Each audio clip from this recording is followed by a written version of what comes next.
Panique en plein vol. Ici, nous sommes à l'aéroport de Guarulhos, au Brésil.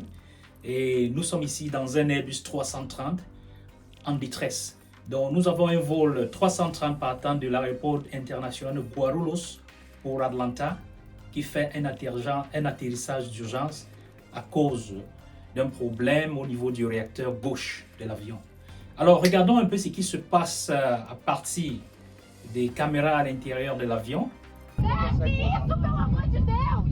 Et en plus, regardons ce qui se passe à partir de l'extérieur, vue extérieure de l'avion.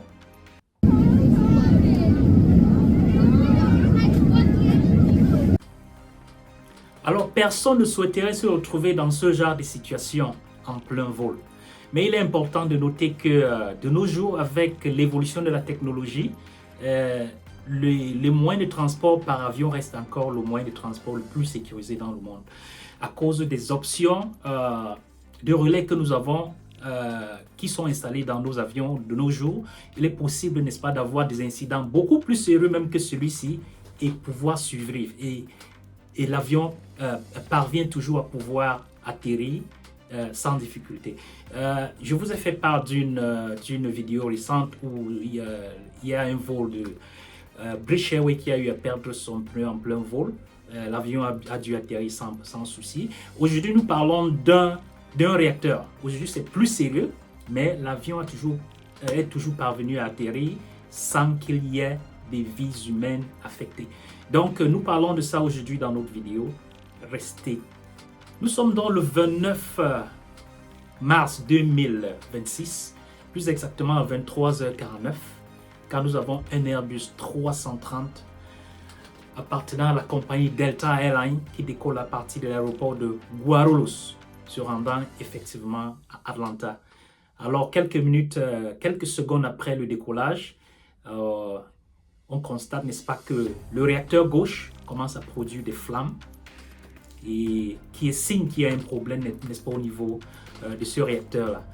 Donc, ce genre de problème arrive très rarement, mais bien sûr, quand il arrive, il est encore possible de pouvoir trouver les moyens pour pouvoir faire redescendre l'appareil et permettre aux passagers de désembarquer dans des conditions de sécurité acceptables.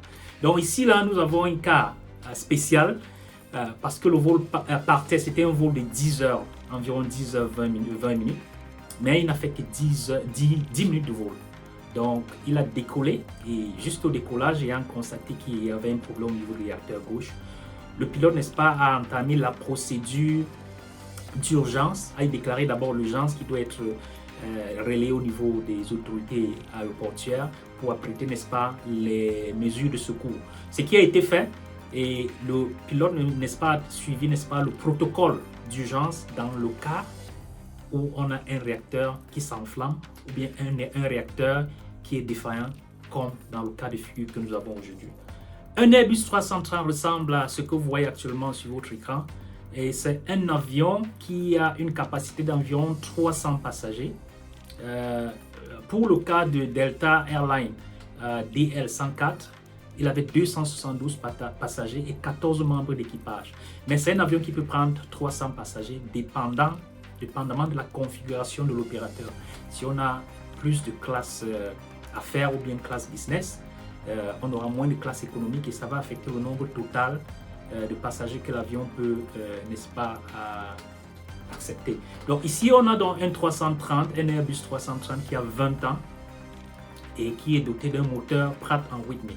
En général, les Airbus 330 sont des avions qui ont deux réacteurs.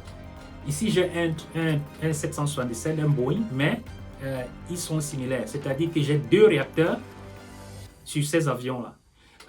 Généralement, ces avions sont conçus de manière à pouvoir voler parfaitement sur un moteur. Donc, la puissance d'un moteur est capable de pouvoir, n'est-ce pas, maintenir ces avions-là en plein vol et leur permettre d'atterrir tel que ça a été le cas de cet Airbus 330. Alors, on a beaucoup de fonctions de relais dans ces réacteurs-là. C'est pour ça que nous sommes partis. C'est pour ça qu'au départ, il était question, l'industrie aéronautique s'est focalisée sur les avions à 4 réacteurs tels que le 747. Il a 4 réacteurs. Mais on a constaté que c'était extrêmement cher. Donc ça veut dire que ça consommait beaucoup de carburant. Et puis ce n'était pas économique au niveau des compagnies aériennes. Donc les compagnies aériennes ne parvenaient pas à faire assez de profit parce qu'ils consommaient beaucoup en carburant. Quand on a 4 réacteurs ainsi, il y a beaucoup de carburant qui doit être consommé par ces réacteurs-là. Alors pour réduire la consommation de l'avion, on a, n'est-ce pas, opté à aller avec des moteurs plus performants et en gardant la configuration de deux réacteurs pour un avion.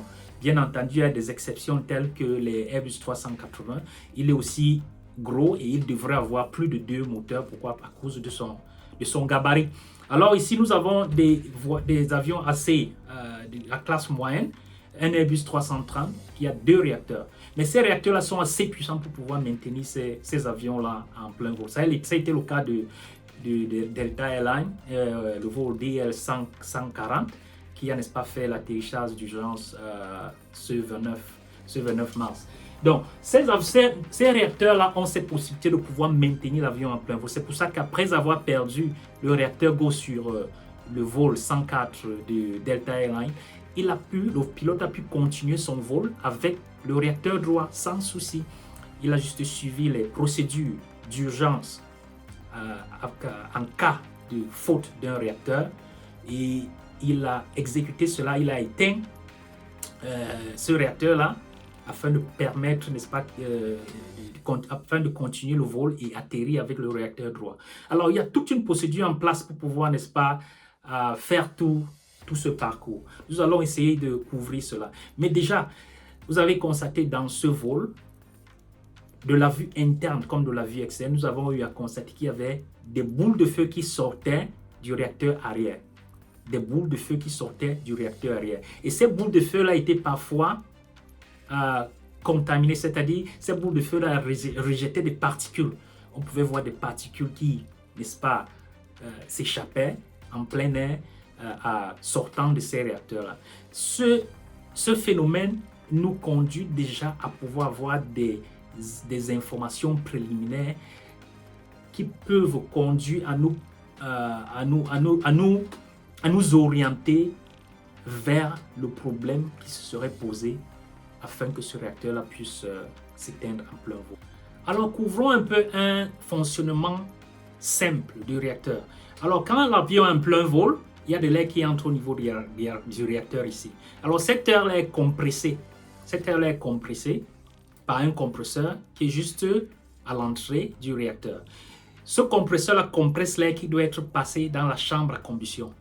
Quand l'air arrive dans la chambre à combustion, il est, n'est-ce pas, allumé, il y a un allumeur et puis il y a du carburant qui est éjecté sous forme de pression.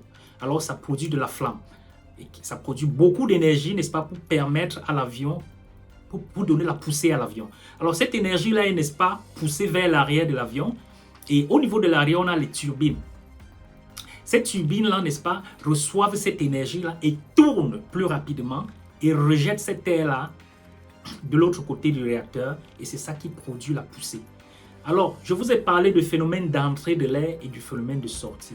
Pendant tout ce parcours de l'air dans le réacteur, s'il y a une petite perturbation, n'est-ce pas, le réacteur va cesser de fonctionner ou bien va créer les problèmes que vous avez constatés, les boules de feu telles que vous avez constatés dans le vol DL104 du 29 mars. Alors, si le problème se trouve au niveau du compresseur, il y aura des rejets d'air.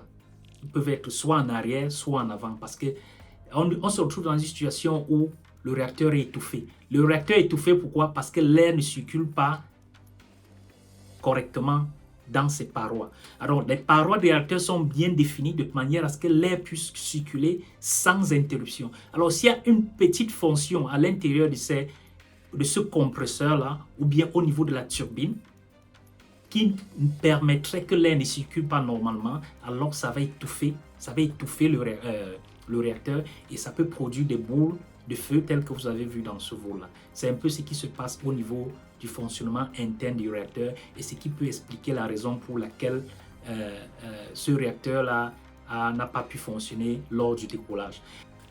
Alors, dans le cadre de notre vol Delta Airlines Flight DL104, Le vol a continué avec le réacteur droit jusqu'à l'atterrissage. Il a juste fait un détour, ça a duré environ 10 minutes. Il a fait un détour et il a atterri avec le réacteur droit. Mais dans la procédure d'atterrir avec le réacteur droit, il est important de savoir que on a perdu le réacteur gauche, il ne reste que le réacteur droit. Mais on a également un autre petit moteur derrière l'avion. La majorité des avions commerciaux ont ce moteur, un troisième moteur derrière l'avion. Ici, à ce niveau-ci, il est tout petit. C'est juste un moteur de relais qui nous permet de pouvoir, n'est-ce pas, l'utiliser pour avoir des énergies électriques et hydrauliques alternatives. Donc, c'est vrai que nous avons déjà de l'énergie électrique et hydraulique qui est produite par ce réacteur-ci. Nous allons ajouter à ça de l'énergie électrique et hydraulique qui seront produites par le EPU, Auxiliary Power Unit, qui est derrière l'avion, pour alimenter l'essentiel des équipements dans l'avion. Donc, une fois qu'on a perdu un réacteur, on éteint tout ce qui n'est pas essentiel, tel que vos in-flight entertainment. Donc, les écrans que vous avez dans les avions, tout ça, ça doit s'arrêter. Tout ce qui se passe au niveau de la cuisine de l'avion, ça va s'arrêter. Parfois même, on arrête tout au niveau des toilettes. On n'utilise plus que ce qui est essentiel, permettant à l'avion de pouvoir survivre pendant cette courte durée et pouvoir atterrir. Donc, c'est ce qui a été fait pendant ce vol par le commandant de bord. Donc, il a réduit l'utilisation au niveau des systèmes de l'avion. C'est vrai qu'on a assez de relais, mais il faut maximiser afin de pouvoir permettre l'avion de pouvoir atterrir dans de bonnes conditions. Et ce qu'il a fait, c'est ce que ce pilote a fait avec bravoure. Il a pu atterrir l'avion et les 277 passagers et 14 membres d'équipage sont sortis sains et saufs. Donc, restez connectés avec nous. Si vous avez aimé, partagez et likez. Et surtout, abonnez-vous pour ne pas rater les autres vidéos que nous allons produire sur cette plateforme. Merci.